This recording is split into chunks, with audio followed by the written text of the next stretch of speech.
Well, let's go in depth on this outcome. Joining me now is Alex Del Carmen, an expert on race and crime, a professor and associate dean at Tarleton State University in Texas. He oversees the criminal justice program. Thanks for joining us, Professor.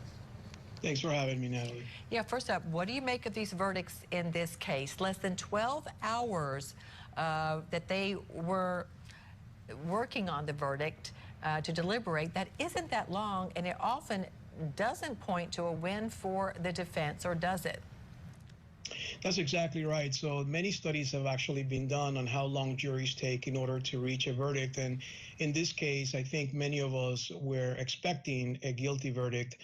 We weren't sure exactly how long the jurors were going to take, but it is really textbook as far as the amount of time that it took for them to reach a verdict and the actual verdict itself. This case did not gain national attention and gasps across the country until that video surfaced. How key was the video of the shooting of Ahmaud Arbery that was used in this trial?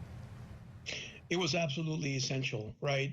The actual graphics and the exchange between the victim as well as the now convicted individuals was simply key to the prosecutorial job that they did and the argument that they made about this being an intentional killing of someone who was innocent and simply jogging down the street, right? So I think the video brought it to life.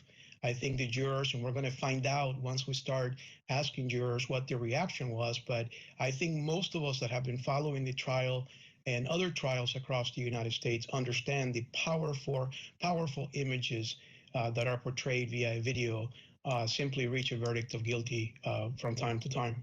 And did anything in particular stand out for you from the prosecution's case? The Arbery family showed just deep gratitude for her and the job that she did.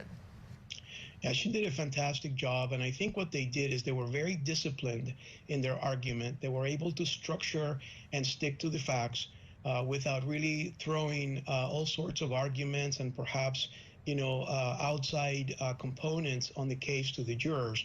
So they kept focused on what exactly was here. It was a young man, innocent, that was running down the street that simply was lynched in modern day form by three individuals that decided to act as vigilantes outside of the normal realm of the law. And what is particularly insightful about that is the fact that this is Georgia, this is the South, in the year 2021, that reaches a verdict of guilty by 11 of 12 jurors that are white. It really is a new day in America today. Yes, because a few weeks ago, it was alarming to many to learn that the jury had 1 black and 11 whites. But that jury came back with a guilty verdict against 3 white men. We heard from black leaders outside the courthouse. Some of them didn't think there was going to be a guilty verdict. They were worried about that. As I mentioned, they had a peace rally last night to make sure there was peace regardless of the outcome. And you mentioned Prosecutor Linda Dunikowski. She said after the verdict, the jury system works in this country, and when you present the truth to people and they see it, they will do the right thing. Some people had come to doubt that about justice in this country. So what does this one case do to perhaps restore the faith in our justice system for many people in this country? Yeah, I think it gives us hope, right? Because of the fact that what we see is that white jurors can, in fact, achieve justice for a black family. And, it's particularly insightful about the fact that many people predicted that perhaps this case was going to be a not guilty or was going to end up in a not guilty verdict because of the composition of the jurors. But at the end of the day, when facts are facts and they're presented in an articulate manner, as the prosecutor did, have no fear that the United States is now facing a new normal as it relates to facts and as it relates to science. And although I'm not going to say that this is going to happen in every single case that we see from this point forward, I think it does give us hope that in the future this can happen. And what do you expect from the appeal process?